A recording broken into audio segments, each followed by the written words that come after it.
All right, Robert, this might sound like a difficult question, but really it isn't. What typically happens in the fall season where real estate inventory is concerned? We have fall rally and then it diminishes, and sometime in December, unless the weather's terrible or there's an unusual event or there's an election, it just sort of calms down so that by December the 15th, December the 20th, we're at a low ebb for inventory every year. Are we starting to see something that's going to be a bit different that might even be a bit concerning? Probably. There's a lot of people who are about to get very serious about selling their property, and they thought they could stall until some new development came along, like the mortgage company's not cooperating, or somebody said, no, I got to get paid out, or the tenant disappointed them, or so all of a sudden they have a greater urgency than they had, or we thought this was going to go in August, and now it's October, but heck, now it's November. What are we going to do? The regular of our closing is approaching. So the question is, will it be something that's contrary to that? Yeah, we're going to have more inventory this year than we've had for the last 5 years, because for the last 5 years, most of it we had a boom. And for the last 10 years, most of it we had a boom. And so inventory was turning over like crazy. Our average was 9,000 units trading in, our average was 7,000 units trading in November, and maximums of 9,000. So now we're not going to see that. We're fooling around 5,000. So the more will build up, and some more will come on. Yeah. Yeah, we're going to see what the implications of that on this episode of Real Estate Chat with Jonder Perez and Robert Eid. Let's pull up Robert Eid's chart here, and this will give you a visual. I know not too long ago, for those of you who have subscribed to Real Estate Chat and who like all of our videos, you'll see these videos. Not too long ago, we talked about the October numbers, but things are creeping up here and might be a bit concerning. Now, we're going to talk to Robert about what does this mean to buyers who have been waiting for prices to drop? What does it mean to sellers who have been wanting to get their prices but are not getting them? So, Robert, first of all, inventory, where we're currently sitting at, is this concerning or not? Well, if you move over, you'll see that we're 46 and then 59% above the 5 and 10-year average. So it's not normal. Is it going to be painful? We don't know yet.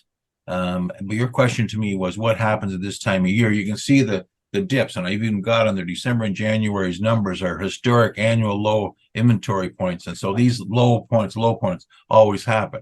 So we don't know what's going to happen since we don't have 2% mortgages. What's exactly going to happen on both ends? We've got the sales end and we got the listing end. And so we don't know exactly what's going to happen. If there's slow sales, then listing inventory will build up. If people decide to withdraw their property and say, look, let's forget it till the 15th of January, the 15th of February, though, then listings will go down. But it's not going to go down much below the average because we got 46% to eat up to get down to average. Well, okay, so here's something interesting that was mentioned in our office meeting by one of our lawyers from Corman and Company. Yemi from Corman and Company shared situations where there were some buyers who had bought, let's say, a pre-construction condo or pre-construction property, and they've been needing to sell their resale home in order, of course, to finance these pre-construction condos. Yep. And let's say, for example, the pre-con condo closings are upcoming. Of course, they need to sell their homes, but the homes are not selling. And so this is getting amplified. This is getting mixed in with sellers who genuinely had to sell. Like, not that most sellers are testing the markets in these days, but every genuine seller that genuinely has to sell is now challenged with massive inventory, buyer confidence waning because of the fact that interest rates have impacted their ability to afford these mortgage payments. Is it too far of a reach, Robert, to say that we should start to see prices dip aggressively if this continues? Like, there's no reason why we're still seeing sustained prices. It should go down. Okay, this is exactly where we were last year at this time, where we thought that it was going to be a lousy year. But then there was an interest rate pause in January. And so everybody thought, it's going down after the pause, so I'm going to buy again. And it turned out to be a sucker's rally. And so we don't know what people who think they're too smart by half, what they're going to do as far as selling and as far as buying.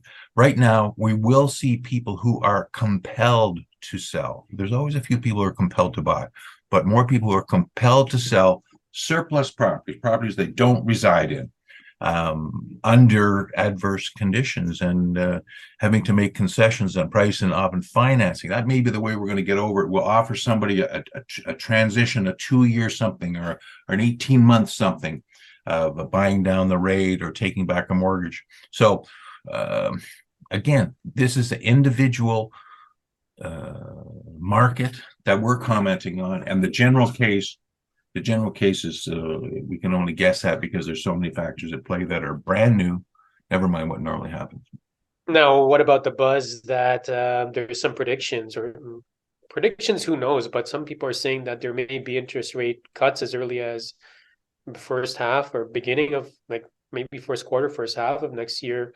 I mean, people have been floating, like, there's all sorts that have been floating this idea maybe a year ago where the cuts would have been end of 2023, early 2024. Do you feel we're still on track to see that? And let's say, for example, you said it, it was a rally, a false one, albeit a false one.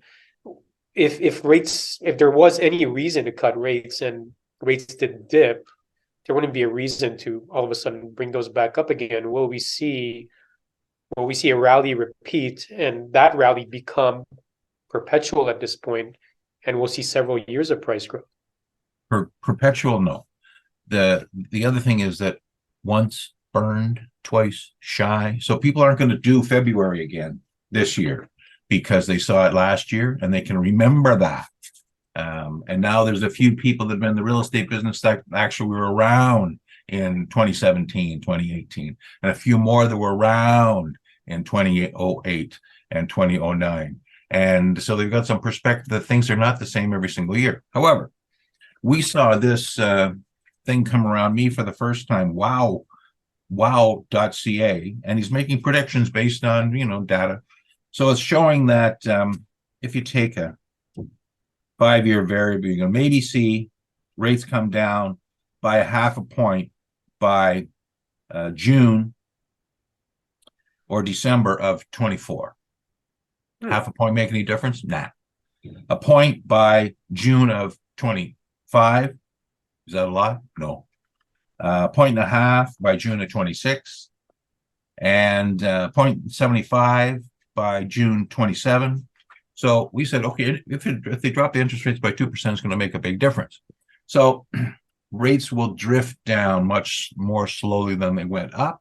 What I would like to see is some brilliant chap that just happens to be the governor general or somebody or other say, I guess it's a girl right now, lady, say, okay, I think that the 2% plus on the stress test gave us a great protection and insulation on the way up. But now that we know the interest rates are going to go down, I don't think we need that 2% anymore. So let's make it easier, number one, for people to qualify for a new loan, and two, easier to qualify to switch their loan to another lender. Because right now, if you go with the same lender, you don't have to do that because they know you, they know the property. So that's the big thing that's going to help us in this.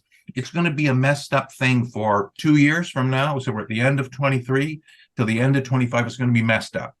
And does messed up mean prices are going to go down? Yes, probably it does. How much? That's the $64 million question. Is it going to be an additional 2%, an additional 10%, an additional 20% off the top, off the 1.3? So 1.3%.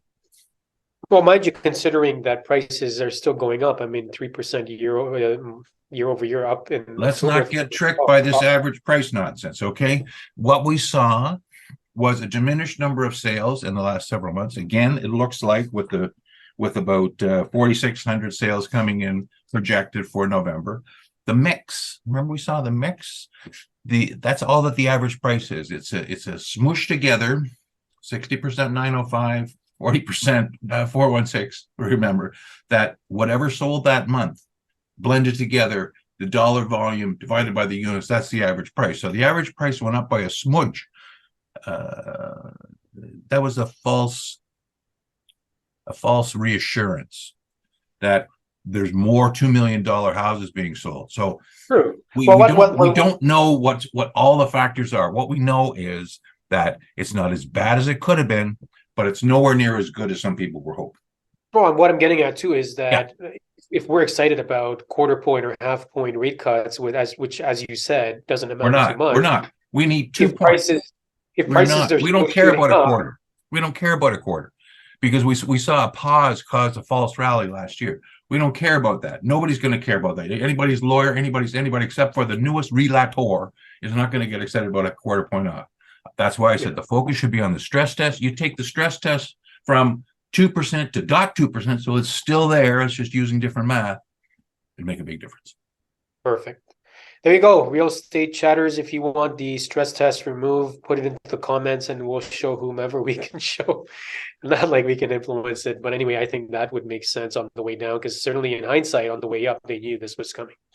Let us know what you think. Thanks for watching this episode of Real Estate Chat. Stay tuned for more. Take care and bye for now.